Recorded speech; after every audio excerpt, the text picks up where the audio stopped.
guys ঘৰত যে কিবা এটা পাতিলে মানে ঘৰত যে একো নাপাতে এইকাৰণে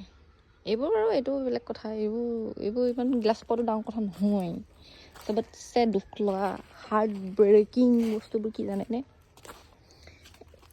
এইকেইজোপা দেখিছে না মোক ফুলকেইজোপাত মোক শিকাব লাগে নে বাৰু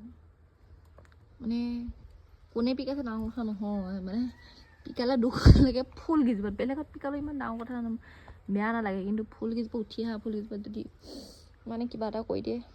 অন্তৰখনে বৰ কান্দিও ব্ৰেকআপ হ'লেও ইমান বেয়া নালাগে এইজোপা চাওক এইজোপা ইমান লাহি পাহিকৈ উঠিছিলে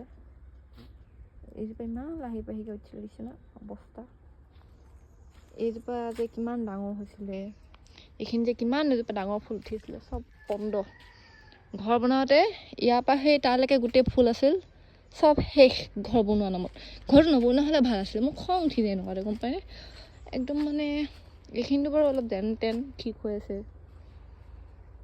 এইবোৰ চব ঠিক হৈ আছে বাট সেইজোপাত দুখ লগাই গ'ল মানে মোৰ সঁচাকৈ ফুলবোৰ যদি আৰু মই ৰোৱা ফুল 10 বাৰ ৰুব নালাগে মই ৰুলে ফুল এবাৰতে উঠে এইজোপা ফুল মৰি গৈছে আকৌ জীব তেনেকুৱা মই ৰোৱা ফুল কিন্তু কোনোবা যদি কাটি ধ্বংস নিদিয়ালৈকে মোৰ ফুল কাহানিও নমৰে মই মোৰ হাতে ৰোৱা ফুল মানে নিজৰ হাতত সিমানকণ মোৰ কামাল আছে কিন্তু কোনোবাই যে সেই মুচৰি মোহাৰি পেলাই ন তেতিয়া চবতছে দুখ লাগে ডাঙৰ কথাটো সেইটো